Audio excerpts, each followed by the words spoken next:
Assalamu alaikum everyone. This is Dr. Sanya and welcome to Dr. Sanya official YouTube channel. Last video से हम PLAB licence exam की preparation पर बात कर रहे हैं, जिसमें सबसे पहले हमने अनैटमी क्वेश्चन बैंक फ्रॉम प्लैबेबल बुक से हमने उसकी स्टार्ट लिया है।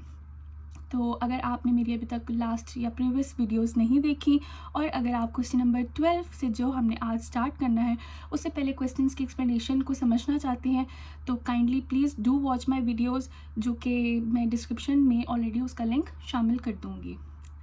Before going to start, I request you all to subscribe my channel, hit the bell icon button, please like, comment and share my videos. Let's start with our next question, that is question number 12. Bismillahirrahmanirrahim. A 32 years old man presents to accident and emergency department with a fracture dislocation of his right elbow. He complains of loss of sensation in his little finger and ring finger. Which is the single most likely nerve to be involved? Median nerve, radial nerve, superficial branch of the radial nerve. D is axillary nerve. So the answer is ulnar nerve. Why?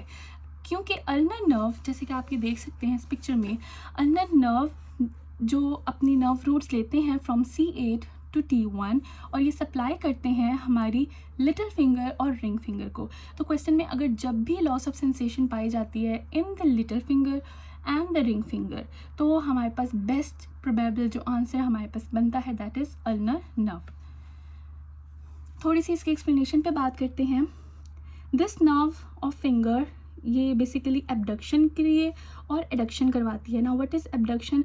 अगर हम अपनी fingers को add up करते हैं that is called abduction. And जब हम अपनी fingers को अवे करेंगे from medial side to lateral side लेके जाएंगे दैट इज़ कॉल्ड एबडक्शन। तो अगर पेशेंट में अगर सिम्टम्स में कहीं कहीं मेंशन ये है कि patient is unable to adduct और abduct along with loss of sensation मिल रही है लिटिल एंड रिंग फिंगर के अंदर, तो जो आंसर हमारे पास बनेगा दैट इज़ अल्नर नर्व। साथ ही साथ वो ये कहते हैं कि इंजरी लेवल डिटर्मिन करती है सिवियरिटी। लाइक अगर हमारे पास लीजन है, जैसे कि आप देख सकते हैं इसमें, अगर हमारे पास लीजन है proximal part of the ulnar nerve में, तो इट मीन्स कि हमें मिलेगी लेस क्लॉइंग। जैसे आप देख सकते हैं इस पिक्चर में, अगर हमें लीजन मिलता है डिस्टल पार्ट के अंदर, for example near to the wrist, तो हमें यहाँ पर मिलती है मोर क्लॉइंग। तो बस ये समझाने के लिए ये था कि आपको क्लॉइंग तो ऑलरेडी मिलेगी बट मगर जो सिवियरिटी है वो डिपेंड करेगी लीजन किस जगह पे है, प्रॉक्सिमल जगह पे है या फिर डिस्टल साइड के ऊपर है। Move on to our next question, question number 13. A 75-year-old woman was referred by her general practitioner to the same day ophthalmology clinic because of a 4-hour history of sudden painless loss of vision affecting her right eye. Her medical history includes hypertension and heavy smoking. Ophthalmic assessment showed visual acuity of light perception only in the right eye and 6/9 in the left eye. Apart from early questioning, the patient admitted that she had previously experienced episodes of vision loss in the same eye, which lasted for a few seconds to a few minutes. What is the single most likely artery involved in this scenario? Question थोड़ा बहुत समझते हैं। Question में ये कहते हैं कि एक ओल्ड वुमेन है जिसे उसके जनरल प्रैक्टिशनर ने रेफ़र किया है एक ऑप्थेल्मोलॉजी क्लिनिक में। क्यों? क्योंकि उसकी 4 घंटों की हिस्ट्री है painless loss of vision right I के अंदर। साथ ही साथ उसके मेडिकल हिस्ट्री में बताते हैं कि उसे हाइपरटेंशन है और वो हैवी स्मोकर है। इसके अलावा कहीं ना कहीं देखा गया है कि प्रीवियसली जो उसका एक्सपीरियंस रहा है वो ये है कि उसको विजन लॉस रहा है उसी सेम आई के अंदर, मींस राइट आई के अंदर, जो कि लास्ट करता है for few seconds to a few minutes. मतलब हमें 3 चीज़ें बताई गई हैं, painless vision loss, secondly hypertension, third हमें बताया गया है कि उसमें लॉस ऑफ विजन रहा है previously, lasted for few seconds to few minutes. इसका आंसर क्या हो सकता है? जो ऑप्शंस ये हैं वो है anterior communicating artery, anterior cerebral artery, middle cerebral artery, central retinal artery और posterior inferior cerebellar artery. The right option is central retinal artery. इसके बारे में थोड़ा बहुत समझते हैं। सेंट्रल रेटिनल आर्टरी क्यों? सबसे पहले चीज़ जो आपको पता होना चाहिए कि सेंट्रल रेटिनल आर्टरी में जो हमारे पास सिम्टम्स आएंगे उसमें जो मोस्ट इम्पॉर्टेंट सिम्टम्स हैं that is painless loss of vision. एक तो ये सबसे बड़ा सिम्टम आता है। दूसरा जो हमारे पास सिम्टम या फिर हिस्ट्री पेशेंट के अंदर मिलती है वो है एमोरेसिस फ्यूगेक्स। नाउ व्हाट इज़ एमोरेसिस फ्यूगेक्स, जो ऑलरेडी पेशेंट में बता चुके हैं। एमोरेसिस फ्यूगेक्स बेसिकली उस टर्म को कहते हैं जिसमें पेशेंट में ऑलरेडी कैरोटिड आर्टरी में चल रहा होता है एरिथ्रोस्क्लेरोसिस।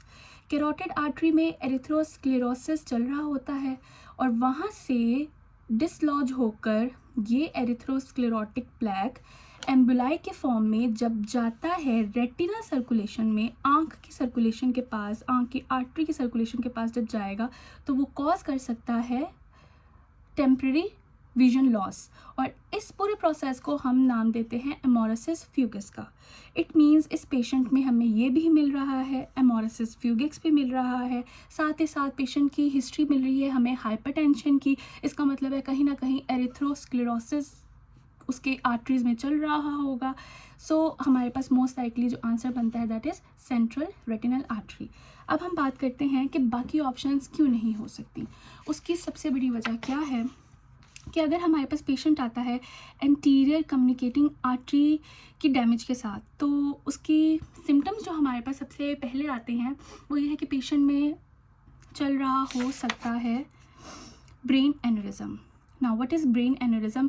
असल में ब्रेन एन्यूरिज्म में ये होता है कि हमारे जो ब्रेन का वीक पार्ट होता है वेजल्स का, वहाँ पर कहीं ना कहीं बम्प या फिर बलूइंग स्टार्ट हो जाती है।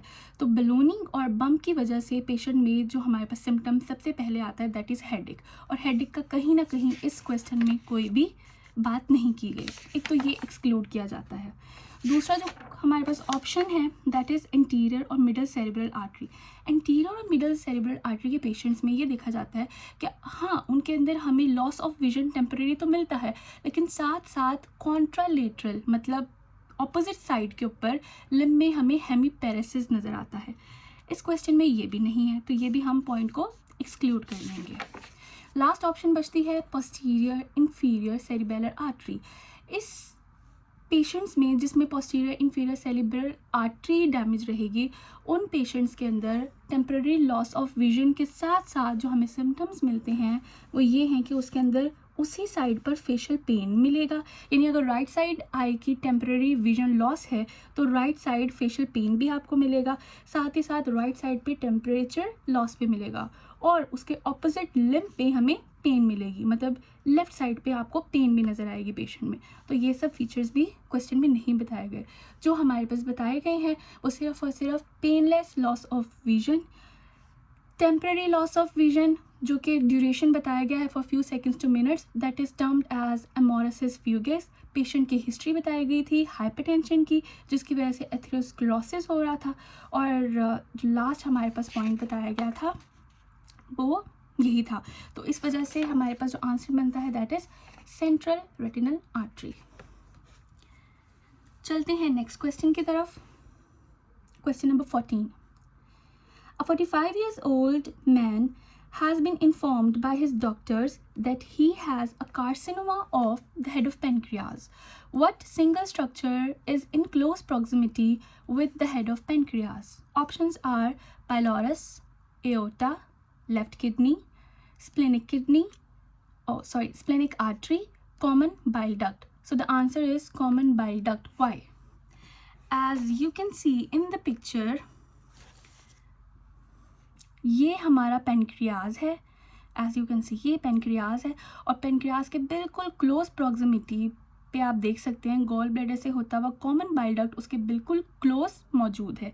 इसका मतलब ये है कि अगर हेड ऑफ पेनक्रियाज, जैसे इन्होंने यहाँ पर बताया हुआ है कि पेनक्रियाज के डिफरेंट ऑब्वियसली पार्ट्स हैं, तो जो हेड ऑफ पेनक्रियाज है उसकी क्लोज प्रॉक्सिमिटी पे हमें मिल रहा है कॉमन बाइल डक्ट। अगर हेड ऑफ पेनक्रियाज का कार्सिनोमा होगा तो कहीं ना कहीं उस पेशेंट में कॉमन बाइल डक्ट की ऑब्स्ट्रक्शन भी चल रही होगी। इट मीन्स उस पेशेंट में हम देख सकते हैं ऑब्स्ट्रक्टिव जॉन्डिस के फीचर भी।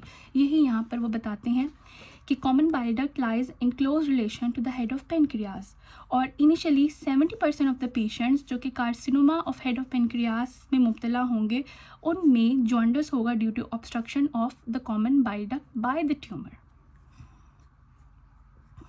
अगेन चलते हैं नेक्स्ट क्वेश्चन की तरफ। Question number 15। A 58 years old man underwent surgery for varicose veins of the leg. He is now complaining of numbness on the medial side of his foot. What is the single most likely nerve involved?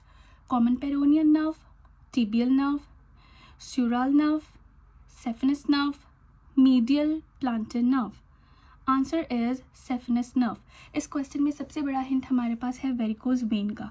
आप सबको पता ही है कि जब varicose vein की surgery की जाती है उसमें हम जो सेफेनस नर्व है उसी को कट डाउन करते हैं, और सेफेनस नर्व की क्लोज प्रॉक्सिमिटी में हमें मिलती है सेफेनस नर्व। अगर सेफेनस नर्व कहीं ना कहीं इंजर हो जाए या डैमेज हो जाए तो हमें क्या प्रॉब्लम मिलती है कि medial side of the leg, जैसे आप इस पिक्चर में देख सकते हैं, ये पूरी पिक्चर में लेग की मीडियल साइड पे रन कर रही है सेफेनस नर्व, ठीक है। सेफेनस वेन और सेफेनस वेन के साथ सेफेनस नर्व ऑब्वियसली यहाँ पर कोर्स में होगी। तो हमें मीडियल साइड के अंदर अगर नमनेस या फिर लॉस ऑफ सेंसेशन मिलती है, so we have to select the saphenous nerve.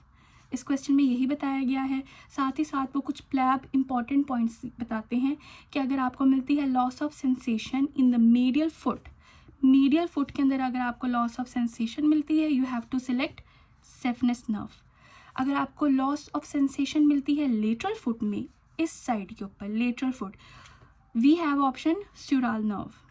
अगर हमें फुट ड्रॉप मिलता है जो कि हम ऑलरेडी पढ़ चुके हैं, उस सूरत हाल में we have common peroneal nerve. So हम यहाँ तक ही रखेंगे अपने video. Before going to end this video, I would like to again subscribe my channel. Please hit the bell icon button, like, comment and share my videos. Thank you so much. कोई भी question हो, कोई explanation से मुताल्लिक कोई भी बात हो, आप कमेंट सेक्शन में मुझसे पूछ सकते हैं। Thank you so much. Up till next video. अल्लाह हाफिज़।